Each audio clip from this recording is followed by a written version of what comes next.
Hello students. तो इस video lecture में हम बात करने वाले हैं equation of angle bisector of two given lines. अगर हमें दो लाइंस की इक्वेशन दे दी जाए और हमें उन दोनों लाइंस के एंगल बाइसेक्टर की इक्वेशन फाइंड आउट करनी हो, तो उस इक्वेशन ऑफ एंगल बाइसेक्टर के लिए बहुत ही सिंपल सा हमारा फार्मूला है। देखिए, अगर लाइन की इक्वेशन ये हमें दे रखी है, तो इक्वेशन ऑफ एंगल बाइसेक्टर के लिए फार्मूला है a1x plus b1y plus c1 upon root of a1 square plus b1 square is equal to plus minus a2x plus b2y plus c2 upon root of a2 square plus b2 square. ये हमारा जो formula है, इसमें ये जो plus minus आ रहा है, ये प्लस माइनस हमें दोनों एंगल बाइसेक्टर प्रोवाइड करेगा, क्योंकि किसी भी दो लाइंस की अगर हमारे पास इक्वेशन हो, जैसे ये सपोज L1 है और ये है L2, तो इन दोनों लाइंस के दो एंगल बाइसेक्टर होंगे, एक एक्यूट एंगल बाइसेक्टर और एक होगा ऑब्ट्यूस एंगल बाइसेक्टर। अगर दोनों लाइन परपेंडिकुलर है तो भी कोई समस्या नहीं है, दोनों के दोनों राइट एंगल बाइसेक्टर भी होंगे।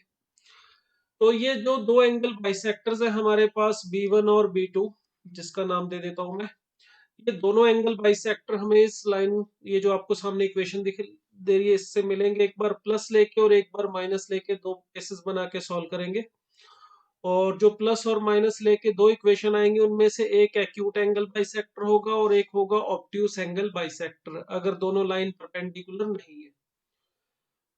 कौन सा एक्यूट होगा, कौन सा ऑब्ट्यूस, उसके लिए भी हम मेथड्स की बात करेंगे।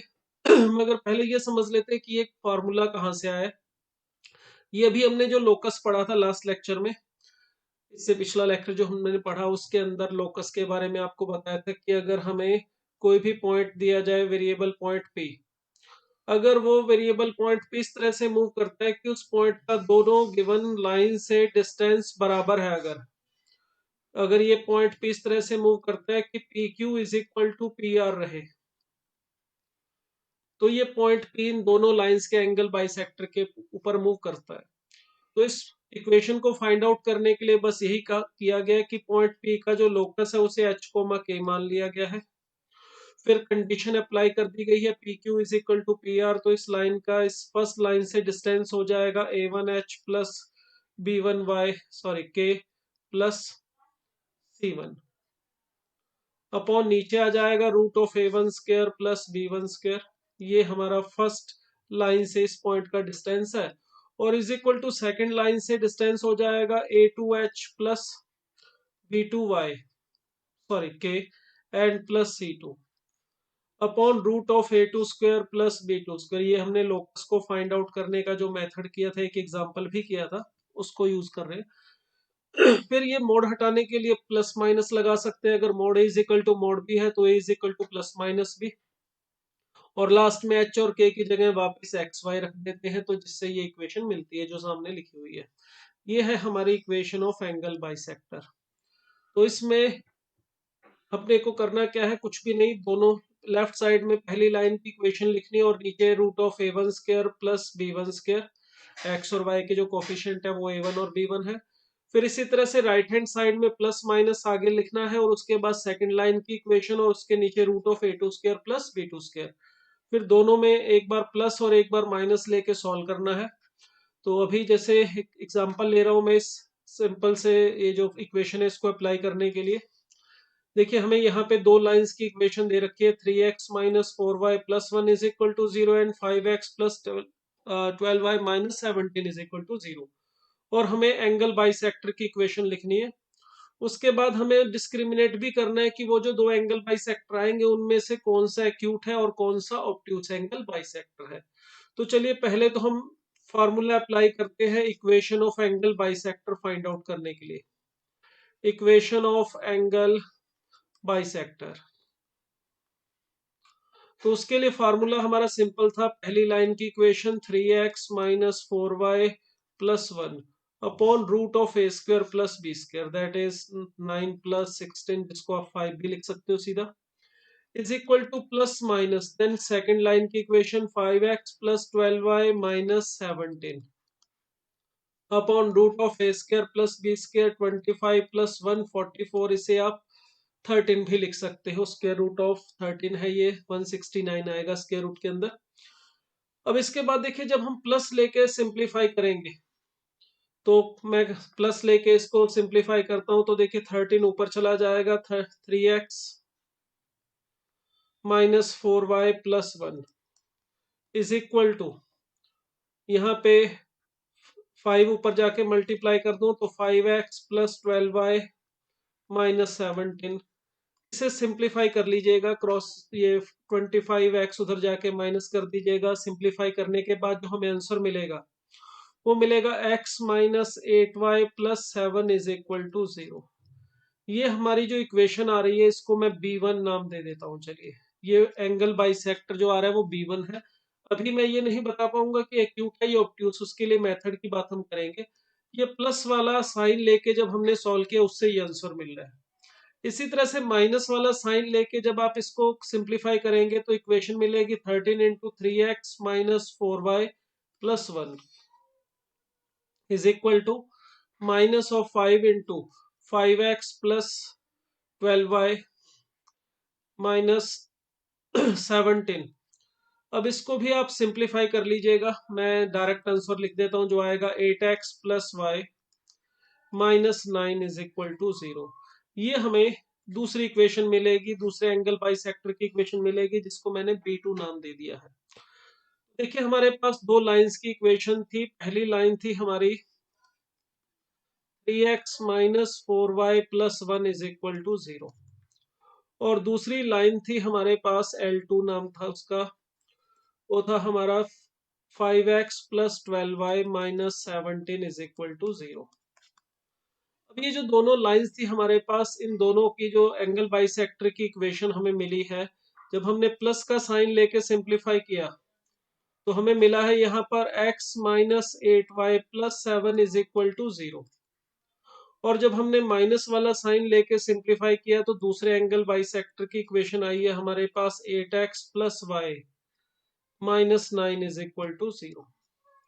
ये ध्यान से देखिए, ये जो दोनों एंगल बाइसेक्टर हमने फाइंड आउट किए हैं, एक बार प्लस और एक बार माइनस का साइन लेके, ये हमें जो दो एंगल बाइसेक्टर मिले हैं ये परपेंडिकुलर, और ये हमेशा होंगे भी, चाहे लाइन दोनों कैसी भी हो, L1 और L2। मगर उसके जो एंगल बाइसेक्टर्स हैं आप उनको चेक कर सकते हो, इसकी स्लोप है 1/8, और इस सेकंड एंगल बाइसेक्टर की स्लोप देखिए -8 आ रही है। यानी M1 M2 जो हमारा आ रहा है वो -1 आ रहा है। मिनटू से हमारी दोनों एंगल बाइसेक्टर जो है वो परपेंडिकुलर आ रही है, और ये हमेशा ही होगा, 100% श्योर है। लाइन जैसे भी हो, चाहे L1 और L2 परपेंडिकुलर है चाहे नहीं है, मगर उसके जो एंगल बाइसेक्टर होंगे वो परपेंडिकुलर जरूर होंगे। कारण क्या है, देखिए उसका सिंपल सा रीजन है, समझे। अगर ये हमारा एक्यूट एंगल बाइसेक्टर है, ये इस एंगल को बाइसेक्ट कर रहा है जो कि एक्यूट है। मान लेता हूं मैं ये एक्यूट एंगल जो है वो 2 थीटा है, तो ये ऊपर और नीचे दोनों एंगल 2 थीटा का हाफ यानी कि थीटा हो जाएंगे। तो ये एंगल बाइसेक्टर है हमारे पास, ये L1 और L2 लाइंस है। अब दूसरा जो एंगल बाइसेक्टर है उसके लिए देखिए, ये टोटल जो एंगल होगा, ये ऊपर जो एंगल है ये वाला होना चाहिए हमारा 180 माइनस 2 थीटा, क्योंकि ये L1 जो कोई भी जो ये जो फर्स्ट वाला एंगल है ये वाला, और इन दोनों का सम 180 है। देखिए इन दोनों एंगल का सम, इसका और इसका सम 180 है। तो अगर ये मैंने 2 थीटा लिया है तो ये जो ऑब्ट्यूस एंगल है उसको मैं 180 माइनस 2 थीटा लिख सकता हूँ। अब देखिए अगर मैं यहाँ पे सेकंड एंगल बाइसेक्टर की बात करूं, तो इस सेकंड एंगल बाइसेक्टर के लिए ये जो एंगल है हमारा 90 माइनस थीटा, और ये भी 90 माइनस थीटा ही होना चाहिए, 180 माइनस 2 थीटा का हाफ। तो इस तरह से आप चेक कर सकते हैं, जो दोनों एंगल बाइसेक्टर हैं हमारे, उनके बीच में जो एंगल है वो थीटा, और ये 90 माइनस थीटा, इन दोनों का सम करेंगे। 90 माइनस थीटा एक एंगल और प्लस थीटा 90 आ रहा है। तो किसी भी दो लाइन के जो एंगल बाइसेक्टर होंगे, याद रखिएगा वो हमेशा परपेंडिकुलर ही मिलेंगे हमें। तो ये देखिए, ये हमारे पास दोनों एंगल बाइसेक्टर की इक्वेशन मिल गई। अब मुद्दा ये है कि इनमें से कौन सा एक्यूट एंगल बाइसेक्टर है और कौन सा ऑब्ट्यूस एंगल बाइसेक्टर, ये कैसे पता करेंगे। तो इसको पता करने के लिए देखिए हमारे पास 3 मेथड है, हम उन तीनों मेथड के बारे में वन बाय वन बात करेंगे और फिर उसका इम्प्लीमेंटेशन भी देखेंगे इसी एग्जांपल के ऊपर कि ये जो B1 और B2 फाइंड आउट किए हैं, उन तीनों मेथड से हम पता करके देखेंगे कि कौन सा एक्यूट एंगल बाइसेक्टर है और कौन सा ऑब्ट्यूस एंगल बाइसेक्टर। तो चलिए मेथड नंबर 1 की बात करते हैं। हमारे method to discriminate between acute and obtuse angle bisector क्या मेथड है, पहले मैं ये जो लिखा हुआ है इसको समझाता हूँ डायग्राम बना के, फिर ये जो स्टेटमेंट जो मैंने यहाँ पे 3 स्टेप्स लिखे हैं इसके अंदर वो आपको एक्सप्लेन करूंगा। देखिए अगर हमें दोनों लाइंस की इक्वेशन दे रखी है, ये मान लो L1 है और ये है L2, और हमने इन दोनों लाइंस के एंगल बाइसेक्टर अगर फाइंड आउट कर लिए हैं, उनमें से पता करना हो अब कौन सा एक्यूट एंगल बाइसेक्टर है और कौन सा ऑब्ट्यूस, तो इसके लिए बहुत सिंपल सा तरीका है। देखिए अगर मैं इस एक्यूट एंगल बाइसेक्टर और इस ऑब्ट्यूस एंगल बाइसेक्टर को देखूं, ये एक्यूट एंगल बाइसेक्टर जो लाइन L1 और L2 के साथ एंगल बनाएगा थीटा, ये थीटा जो है ये 45 से कम होगा। अगर दोनों लाइन परपेंडिकुलर है फिर तो अलग बात है, फिर तो ये जो एंगल है दोनों लाइन के बीच में अगर ये 90 है फिर तो थीटा 45 होगा। अगर दोनों लाइन परपेंडिकुलर नहीं है तो दोनों लाइन के बीच में जो एंगल है 2 थीटा लिया है मैंने, अगर 2 थीटा हमारा एक्यूट है तो थीटा की वैल्यू डेफिनेटली 45 से कम होगी। अगर थीटा की वैल्यू 45 से कम है तो इस वाले एंगल को देखो, ये अल्फा मान लेता हूं तो ये भी अल्फा होगा, तो अल्फा जो है हमारा वो 45 से बड़ा होगा, 45 और 90 के बीच में होगा। अब सीधी सी बात है, अगर टेन 90 की बात, सॉरी टेन 45 देखें तो 1 होता है। अगर थीटा 45 से कम है तो टेन थीटा की वैल्यू टेन 45 यानी 1 से कम होनी चाहिए, और टेन अल्फा वो 45 से अगर बड़ा है तो टेन अल्फा की वैल्यू टेन 45 यानी कि 1 से बड़ी होनी चाहिए। तो सिंपल सा लॉजिक है। जो एक्यूट एंगल बाइसेक्टर है वो अगर किसी भी लाइन के साथ थीटा एंगल बना रहा है तो टेन थीटा की वैल्यू 1 से कम होगी क्योंकि थीटा 45 से कम होगा। और ऑब्ट्यूस एंगल बाइसेक्टर जो दोनों लाइन के साथ एंगल बना रहा है अल्फा, वो 45 से ज्यादा है तो टेन अल्फा की वैल्यू 45 यानी 1 से ज्यादा होगी। तो हमें अगर पता करना है कि हमारे दोनों एंगल बाइसेक्टर में से कौन सा एक्यूट है और कौन सा ऑब्ट्यूस, तो उसके लिए हमने क्या मेथड लिखा है यहाँ पे देखिए। सबसे पहला काम सिलेक्ट करना है हमने one of the given line and one of the given angle bisector. दोनों में से एक लाइन जो आपको इक्वेशन दे रखी है और एक एंगल बाइसेक्टर जो भी दिया है, फाइंड आउट किया, उन दोनों में से एक एंगल बाइसेक्टर सेलेक्ट कर लीजिए। और मान लीजिए कि उन दोनों जो हमने लाइन एंगल बाइसेक्टर, एक लाइन और एक एंगल बाइसेक्टर जो सिलेक्ट किया है, उन दोनों के बीच में जो एक्यूट एंगल है उसको थीटा मान लेना है। हमें नहीं पता कि वो जो दोनों लाइन के बीच में हमने जो अभी एंगल बाइसेक्टर सेलेक्ट किया है वो ऑब्ट्यूस है या एक्यूट, हमने तो सिर्फ एक एंगल बाइसेक्टर चूज कर लेना है और एक लाइन, और उन जो भी एक लाइन L1 चुनी है, मान लो एंगल बाइसेक्टर B1 चुना, उन दोनों के बीच में जो एंगल है एक्यूट वो मान लेना है थीटा है। और उसके बाद उन दोनों की अगर इक्वेशन हमारे पास है तो उससे उन दोनों लाइंस की स्लोप भी मिल जाएगी और स्लोप की हेल्प से हम टेन थीटा फाइंड आउट कर सकते हैं। ये फार्मूला हमने पढ़ा हुआ है ट्रिग्नोमेट्री में भी और यहाँ पर भी पढ़ा था।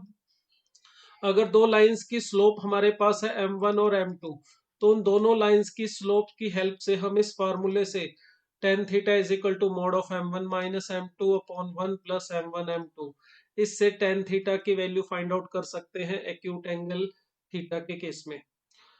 अब इस टेन थीटा की वैल्यू फाइंड आउट करने के बाद बस ये देखना है कि ये जो वैल्यू आ रही है वो 1 से बड़ी आ रही है या 1 से छोटी।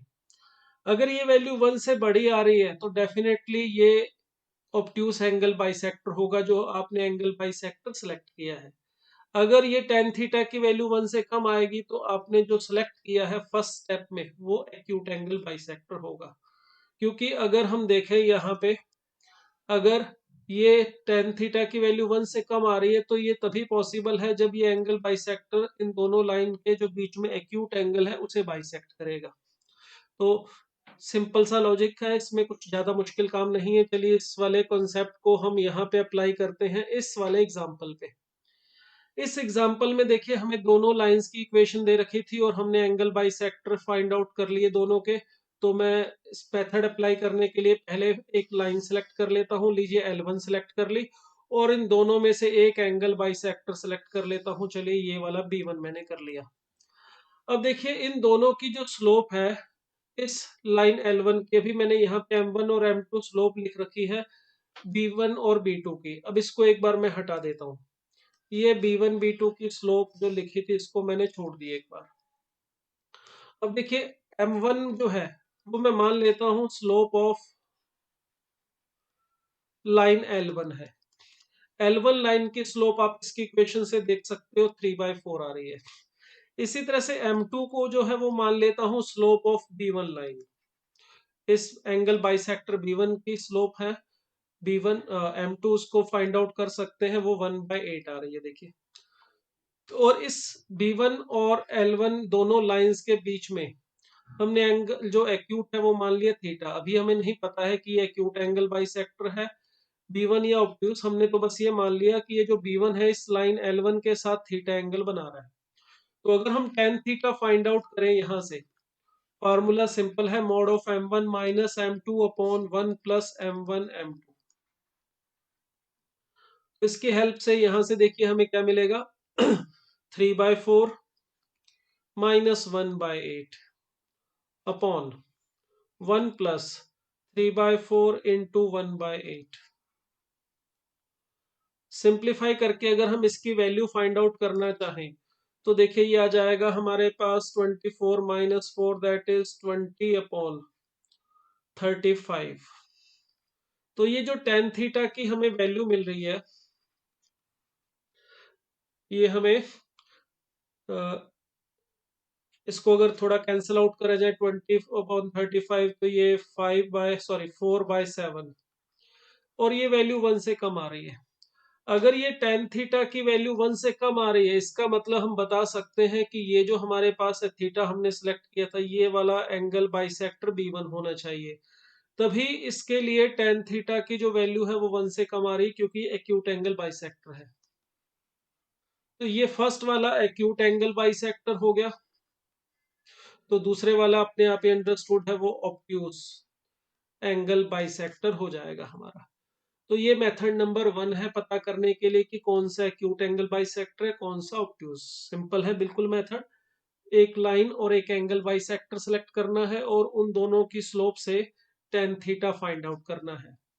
tan थीटा लेस देन 1 आएगा तो एक्यूट एंगल बाइसेक्टर और ग्रेटर देन 1 आएगा तो ऑब्ट्यूस एंगल बाइसेक्टर होगा। तो ये भी पूछ सकते हैं कि अगर tan थीटा 1 आए तो क्या होगा। भाई उसमें तो आपसे क्वेश्चन ये एक्यूट और ऑब्ट्यूस का पूछे नहीं जा सकता।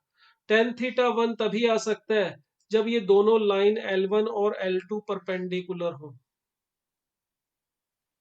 अगर L1 और L2 परपेंडिकुलर है तो फिर ये जो दोनों एंगल बाइसेक्टर होंगे इनमें से कोई भी एक्यूट या ऑब्ट्यूस एंगल बाइसेक्टर नहीं होगा, दोनों के दोनों राइट एंगल बाइसेक्टर होंगे, दोनों के दोनों एंगल 90 वाले को बाइसेक्ट करेंगे।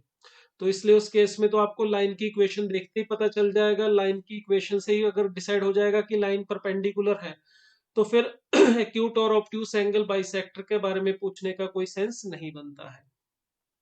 चलिए अब मेथड नंबर 2 के बारे में बात करते हैं। ये हमारा मेथड नंबर 1 था। मेथड नंबर 2 क्या है इसको देखिए। मेथड नंबर 2 बहुत ही सिंपल है ये भी। इसमें क्या कहा गया है कि दोनों में से किसी भी एक लाइन के ऊपर पहले एक point P alpha comma beta find out कर लीजिए। चाहे आप L1 या L2 जिसके ऊपर भी लेना चाहे वो पॉइंट ढूंढ सकते हैं। उसके बाद उस पॉइंट P का परपेंडिकुलर डिस्टेंस फाइंड आउट कीजिए दोनों एंगल बाइसेक्टर से। क्या मीनिंग है जरा इसको मैं डायग्राम बना के समझा देता हूं आपको। ये देखिए ये लाइन है L1 और ये लाइन है L2। अब ये है दोनों के एंगल बाइसेक्टर्स। इनमें से एक्यूट और ऑब्ट्यूस एंगल बाइसेक्टर आइडेंटिफाई करने के लिए मेथड कह रहा है कि आप दोनों में से किसी भी एक लाइन के ऊपर एक पॉइंट ढूंढ लो अल्फा कोमा बीटा, जो कि आसानी से मिल जाएगा।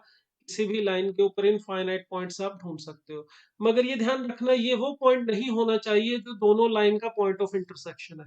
उसके अलावा आपको कोई और पॉइंट लेना है, चाहे आप L1 के ऊपर लो या L2 के ऊपर। तो उसके बाद देखिए इन दोनों इस पॉइंट का दोनों एंगल बाइसेक्टर से डिस्टेंस फाइंड आउट कर लीजिए। ये स्टेप नंबर 2 है। अब साफ दिखाई दे रहा है कि अगर ये एक्यूट एंगल बाइसेक्टर है और ये ऑब्ट्यूस एंगल बाइसेक्टर है, तो पॉइंट पी कहीं पर भी लूं इस लाइन के ऊपर, उसका जो डिस्टेंस होगा एक्यूट एंगल बाइसेक्टर से वो हमेशा कम ही आएगा as comparative to obtuse angle bisector. तो आपको दोनों से दोनों एंगल बाइसेक्टर से जो परपेंडिकुलर डिस्टेंस है वो मिलने के बाद आपको सिर्फ ये देखना है कि किस वाले एंगल बाइसेक्टर से डिस्टेंस कम आ रहा है, कौन सा एंगल बाइसेक्टर पॉइंट पी के क्लोज है। जो भी एंगल बाइसेक्टर पॉइंट पी के क्लोज होगा उन दोनों में से जिसका डिस्टेंस पी से कम होगा वो एक्यूट एंगल बाइसेक्टर हो जाएगा और दूसरे वाला ऑब्ट्यूस एंगल बाइसेक्टर बन जाएगा। अब अगर इसको हम अप्लाई करना चाहें हमारे इस एग्जाम्पल में जो हमने अभी किया था, जिसमें लाइन एल की इक्वेशन थी हमारे पास 3x - 4y plus 1 is equal to 0, और L2 लाइन की जो इक्वेशन थी हमारे पास वो थी 5x + 12y -17 is equal to 0। हमने एंगल बाइसेक्टर्स फाइंड आउट किए थे, एक बार प्लस साइन लेके और एक बार माइनस साइन लेके, और वो एंगल बाइसेक्टर हमें मिला था x - 8y + 7 is equal to 0, और दूसरा एंगल बाइसेक्टर जब माइनस का साइन लेके सॉल्व किया था तो मिला था 8x + y -9 is equal to 0। तो देखिए हमारे पास लाइन L1 और L2 दो लाइंस हैं। L1 और L2 के ऊपर में किसी भी एक पॉइंट को हमने लेना है, तो वो पॉइंट मैं इस लाइन L1 पे लेना चाहूँ तो किस तरह से ले सकता हूँ, देखिए उसके लिए आप x की वैल्यू अपनी मर्जी से कुछ अप्लाई कीजिए और उसके कंपेरिजन उसको रखने पर y की वैल्यू फाइंड आउट कर लीजिए। जैसे मैं इसके लिए इसकी वैल्यू जो है x की -3 लेता हूँ। L1 की इक्वेशन है हमारे पास 3x - 4y + 1 is equal to 0। अगर मैं x की वैल्यू -3 रखूंगा तो -9 - 4y + 1 इज इक्वल टू 0। तो देखिए -4y इज इक्वल टू 8, तो y की वैल्यू आ रही है -2। तो -3, -2 ये मैंने एक पॉइंट ले लिया, ऐसे और भी हजारों पॉइंट ढूंढे जा सकते हैं। और ये भी चेक कर लीजिए कि कहीं ये इनका पॉइंट ऑफ इंटरसेक्शन तो नहीं है। वो कैसे पता चलेगा? अगर ये पॉइंट सेकंड लाइन की इक्वेशन को सेटिस्फाई करेगा तो ये वाला पॉइंट दोनों लाइन का पॉइंट ऑफ इंटरसेक्शन होगा, और अगर ये पॉइंट L2 की इक्वेशन को सेटिस्फाई नहीं करेगा तो ये पॉइंट ऑफ इंटरसेक्शन नहीं होगा। अब आप इस पॉइंट को इस इक्वेशन में रख के देख सकते हैं। ये जो पॉइंट है हमारा -3, -2, अगर मैं इसका नाम दे देता हूं P, इस पॉइंट P के लिए सेकंड लाइन की इक्वेशन देखिए 5x + 12y -17 is equal to 0 है। अगर x और y की वैल्यू में -3 और -2 इसमें रखता हूं तो -15 माइनस यहाँ पे 12y था, तो ये -24 -17 ये आ जाएगा और ये 0 के इक्वल नहीं आ रहा। इसका मतलब ये श्योर है कि ये वाला पॉइंट हमारा सिर्फ लाइन L1 के ऊपर है, L2 के ऊपर नहीं है। अब देखिए ये जो हमारे पास एंगल बाइसेक्टर्स थे दोनों, इन एंगल बाइसेक्टर से हम इस पॉइंट पी का डिस्टेंस फाइंड आउट करते हैं। अभी नहीं पता हमें कौन से एंगल बाइसेक्टर से डिस्टेंस कम आएगा, किससे ज्यादा आएगा। चलिए पहले B1 से ढूंढ लेता हूँ। पॉइंट P हमारे पास -3, -2 है, इसका डिस्टेंस ले लेते हैं। Distance of P from x - 8y + 7 is equal to 0 से। तो ये जो डिस्टेंस आएगा इसको मैं D1 लिख लेता हूँ एक बार। तो ये डिस्टेंस कितना आ रहा है, देखिए फर्स्ट वाली लाइन के से अगर मुझे इसका डिस्टेंस ढूंढना है तो x और y की जगह -3 एंड -2 रख दूं, तो -3 + 16 + 7 अपॉन नीचे √(a² + b², दैट इज √65। तो इसको देखिए ये हमें मिल जाएगा -3 + 16 एंड +7, तो 16 + 7 करें और -3 कर दें तो ये 20/√65 हमें मिल रहा है। 20/√65, ये इसका फर्स्ट वाले एंगल बाइसेक्टर से डिस्टेंस मिल रहा है। इसी तरह से इसका डिस्टेंस अगर हम 8x प्लस वाई माइनस 9 से फाइंड आउट करना चाहें, उसे D2 नाम दे देता हूं। देखिए, तो सेकंड वाली लाइन की इक्वेशन हमारे पास है, उससे इस पॉइंट का डिस्टेंस ढूंढने के लिए एक्स और वाई की जगह -3 एंड -2 रखूंगा, तो -24 -2 एंड -9 अपॉन √65 ये मिलेगा। तो देखिए यहां पर हमें मिल रहा है ये माइनस के 35, मोड लेने पर +35 आ जाएगा अपॉन √65, ये D2 मिल रहा है। अब देखिए जो D1 है हमारे पास वो कम आ रहा है D2 से, यानी फर्स्ट वाला जो एंगल बाइसेक्टर है उससे डिस्टेंस कम आ रहा है। तो इसका मतलब फर्स्ट वाला जो है हमारे पास वो एक्यूट एंगल बाइसेक्टर, और सेकंड वाला जो है वो बन गया ऑब्ट्यूस एंगल बाइसेक्टर। यही देखिए हमारे फर्स्ट मेथड से भी हमें आंसर मिला था, और यही हमारा सेकंड मेथड से मिल रहा है। तो आप दोनों में से कोई भी मेथड आप यूज करना चाहें कर सकते हैं। अब चलिए एक और मेथड मैं आपको बता रहा हूँ पता करने के लिए कि एक्यूट एंगल बाइसेक्टर कौन सा है और ऑब्ट्यूस एंगल बाइसेक्टर कौन सा है। उस मेथड के बारे में दो बातें पहले आपको बता दूं। ये जो मेथड नंबर 1 और 2 थे, इसमें हमें एंगल बाइसेक्टर की इक्वेशन फाइंड आउट करने के बाद ये पता चलता है कि कौन सा एक्यूट एंगल बाइसेक्टर है और कौन सा ऑब्ट्यूस एंगल बाइसेक्टर है। पहले दोनों एंगल बाइसेक्टर ढूंढते हैं, फिर उसके बाद ये पता करते हैं कि उनमें से कौन सा एक्यूट और कौन सा ऑब्ट्यूस एंगल बाइसेक्टर है। बट मेथड नंबर 2 की जो भी थर्ड में बता रहा हूं उसकी खासियत ये है, ये लिखा हुआ है इसमें, हमें एंगल बाइसेक्टर ढूंढने से पहले ही जब हम प्लस या माइनस का साइन लेके सॉल्व करते हैं, तो हमें स्टार्टिंग में ही पता चल जाएगा कि प्लस लेके जो हमारे पास आ रहा है वो कौन सा एंगल बाइसेक्टर आ रहा है और माइनस लेके कौन सा आ रहा है। आपको एंगल बाइसेक्टर की इक्वेशन ढूंढने के बाद ये नहीं पता करना पड़ेगा कौन सा एक्यूट कौन सा ऑब्ट्यूस। आप स्टार्टिंग में ही जब उसे ढूंढ रहे हो तभी बता सकते हो कि वो कौन सा एक्यूट एंगल और कौन सा ऑब्ट्यूस एंगल बाइसेक्टर है। मगर इस मेथड का जो एक्सप्लेनेशन है कि ये क्यों हो रहा है, वो अभी आपको एक्सप्लेन नहीं कर सकता, क्योंकि ये थोड़ा वेक्टर के हेल्प से फाइंड आउट किया जाता है। ये मेथड जो है वेक्टर की हेल्प से आता है। तो इस वाले मेथड को सिर्फ आप समझिए और इसका यूज कीजिए अगर आपको कहीं पर इसको अप्लाई करना है। तो इस मेथड में देखिए क्या कहा गया है, आपको दोनों लाइन की जो इक्वेशन है वो दी जाएगी। उससे सबसे पहले बस आप क्या कीजिए, a1 a2 plus b1 b2 इसकी वैल्यू फाइंड आउट करनी है हमने। a1 a2 का मतलब दोनों लाइन की इक्वेशन में से x के कोफिशिएंट का प्रोडक्ट, b1 b2 का मतलब y के कोफिशिएंट्स का प्रोडक्ट, फिर उनका सम। बस ये सिंपल सा इक्वेशंस को देखते ही आपको पता चल जाएगी इसकी वैल्यू कितनी आ रही है। अब उसके बाद देखिए अगर इसकी value a1 a2 plus b1 b2 की वैल्यू पॉजिटिव है, तो आप कह सकते हो ये जो माइनस लेके हम सॉल्व कर रहे हैं यहाँ पे जो एंगल बाइसेक्टर के लिए दो था, एक बार प्लस लेके और एक बार माइनस लेके सॉल्व करना होता है।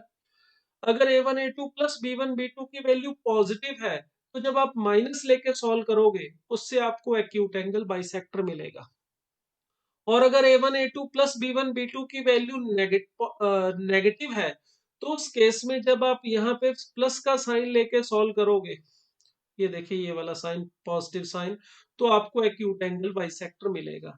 तो सिंपल सा लॉजिक याद रखना है, a1 a2 plus b1 b2 का जो साइन है उसके अपोजिट वाला साइन एंगल बाइसेक्टर के फॉर्मूले में बीच में लेके सॉल्व करोगे तो एक्यूट एंगल बाइसेक्टर मिलेगा। अगर a1 a2 plus b1 b2 वाला साइन ही, मतलब अगर आप a1 a2 plus b1 b2 positive दिए हैं तो यहाँ पर बीच में प्लस लेके सॉल्व करोगे तो आपको ऑब्ट्यूस एंगल बाइसेक्टर मिलेगा। तो इसमें देखिए अपने को स्टार्टिंग में ही पता चल जाता है सॉल्व करते वक्त कि कौन सा एक्यूट और कौन सा ऑब्ट्यूस एंगल बाइसेक्टर है। अभी हमने देखिए जो एग्जांपल लिखे उस पे इसको अप्लाई करने की कोशिश करता हूँ। L1 था हमारे पास 3x minus 4y plus 1 is equal to 0। L2 था हमारे पास 5x plus 12y minus 17 is equal to 0। अब इसमें देखिए जो प्लस लेके हमने एंगल बाइसेक्टर फाइंड आउट किया था, पॉजिटिव का साइन जब हमने लिया था आगे इक्वेशन अप्लाई करते वक्त, हमें इक्वेशन मिली थी x minus 8y plus 7 is equal to 0। और जब हमने माइनस लेके सॉल्व किया था तो हमें इक्वेशन मिली थी 8x minus plus Y minus 9 is equal to 0। इनको फाइंड आउट करने से पहले ही अगर हम यहाँ पे इन दोनों इक्वेशन से a1 a2 plus b1 b2 ढूंढ लें, तो देखिए इसकी जो वैल्यू है वो हमें मिल जाएगी 3 into 5 that is 15 minus 4 into 12, तो देखिए 15 minus 48 that is minus 33 negative आ रही है। अगर a1 a2 plus b1 b2 की वैल्यू नेगेटिव आ रही है तो देखो जो प्लस का साइन लेके सॉल्व किया है मैं सीधा बता सकता हूं ये एक्यूट एंगल बाइसेक्टर है, और सेकंड वाला जो है हमारा ऑब्ट्यूज एंगल बाइसेक्टर है। तो इस मेथड की खासियत यह है कि हमें पहले से ही पता चल जाएगा कि जब हम प्लस लेके सॉल्व करने वाले हैं तो कौन सा एंगल बाइसेक्टर मिलेगा, और माइनस लेके जब सॉल्व करने वाले हैं तो कौन सा मिलेगा। अगर कोई एक ही पर्टिकुलर ढूंढना है तो हमें दोनों को सॉल्व करने की जरूरत नहीं होती इसमें पे। तो ये मेथड नंबर 3 हमारा थोड़ा आसान है, इसे आप यूज कर सकते हो, मगर इसका मतलब ये नहीं है कि मेथड नंबर 1 और 2 हमारे वो मुश्किल है तो उसको यूज नहीं करना। इन मेथड की अपनी एक खासियत है, कई केसेस ऐसे होते हैं जिसमें आपको मजबूरी होगी कि आपको मेथड 1 ही अप्लाई करना पड़ेगा, 2 आप यूज ही नहीं कर सकते। फॉर एग्जाम्पल हमें ये कह दिया जाए भाई कि एक दो लाइंस है L1 और L2 जिसमें से एक की इक्वेशन है 2x plus Y minus 7 is equal to 0, दूसरे की इक्वेशन हमें नहीं दी है, और बोल दिया जाए कि इन दोनों में से जो एंगल बाइसेक्टर्स हैं उनमें से भी किसी एक की इक्वेशन दे दी है 4x plus Y minus 3 is equal to 0। आपको एक एंगल बाइसेक्टर की इक्वेशन प्रोवाइड कर रखी है और एक ही लाइन की इक्वेशन दे रखी है 2x plus Y minus 7 is equal to 0। ना तो दूसरी लाइन की इक्वेशन है हमारे पास और ना ही दूसरे एंगल बाइसेक्टर की, और ये पूछ लिया जाए कि बताओ भाई ये जो एंगल बाइसेक्टर दिया गया है ये कौन सा एंगल बाइसेक्टर है, एक्यूट या ऑब्ट्यूज। तो यहाँ ना मेथड नंबर 2 काम करेगा हमारा, ना मेथड नंबर 3 काम करेगा, यहाँ मेथड नंबर 1 ही काम करेगा। आपको दोनों की स्लोप से -2 और m2 है हमारा -4, इन दोनों की स्लोप से tan थीटा ही फाइंड आउट करना पड़ेगा, mod of m1 minus m2 upon 1 plus m1 m2 से। और ये वैल्यू 1 से कम आएगी या ज्यादा आएगी उसी को देख के हम इसको एक्यूट या ऑब्ट्यूज एंगल बाइसेक्टर के बारे में बता सकते हैं। तो देखिए यहाँ पर ऐसा नहीं है कि मेथड नंबर 3 आसान है तो वो हमेशा अप्लाई कर देना है। क्वेश्चन के स्टेटमेंट के हिसाब से ही हमें डिसाइड करना पड़ेगा कौन सा मेथड यूज हो सकता है। अब इस केस में जैसे मेथड नंबर 1 ही यूज हो सकता था। अगर मान लीजिए हमें ऐसा कह दिया जाता कि यार दो लाइंस हैं, उनके लाइंस के इक्वेशन हमें नहीं दे रखी है, और ये बोल दिया गया कि उनके दोनों जो एंगल बाइसेक्टर्स हैं उनकी इक्वेशन है, एक है 3x plus Y minus 4 is equal to 0, और दूसरा एंगल बाइसेक्टर है हमारा y minus 3x plus 5 is equal to 0। ये दोनों एंगल बाइसेक्टर दे दिए और कह दिया कि उन दोनों लाइन में से एक लाइन के ऊपर एक पॉइंट है 2,4। ये 2,4 पॉइंट दोनों में से एक फर्स्ट लाइन के ऊपर दे दिया, इक्वेशन नहीं दिया हमें L1 और L2 की, मगर उसके ऊपर एक पॉइंट दे रखा है। अब पूछा जाए इन दोनों एंगल बाइसेक्टर में से कौन सा एक्यूट है और कौन सा ऑब्ट्यूज, तो यहाँ पर हम ना मेथड नंबर 1 यूज कर सकते हैं ना मेथड नंबर 3। यहाँ पर हमें मेथड नंबर 2 ही यूज करना पड़ेगा। इस गिवन पॉइंट का दोनों एंगल बाइसेक्टर से परपेंडिकुलर डिस्टेंस ढूंढना पड़ेगा, और जिससे डिस्टेंस कम आएगा वो हो जाएगा हमारा एक्यूट एंगल बाइसेक्टर, और दूसरे वाला जो ज्यादा जो इस पॉइंट से ज्यादा डिस्टेंस पे होगा वो ऑब्ट्यूज एंगल बाइसेक्टर हो जाएगा। तो इस तरह से ये तीनों मेथड की अपनी इंपॉर्टेंस है। ऐसा नहीं है कि हम थर्ड मेथड ही हमेशा यूज करें, तो जो मेथड जहां पे लगता है वहां पे अप्लाई कर सकते हैं। अगर हमें इक्वेशन लाइन की दी है फिर एंगल बाइसेक्टर ढूंढना है, एक्यूट और ऑब्ट्यूज पता करना है, तो तीनों में से कोई भी लगा सकते हो। तो ये था हमारा एंगल बाइसेक्टर के इक्वेशन फाइंड आउट करने का मेथड, और फिर उसमें से ये पता करना कि कौन सा एक्यूट एंगल बाइसेक्टर है और कौन सा ऑब्ट्यूज एंगल बाइसेक्टर है।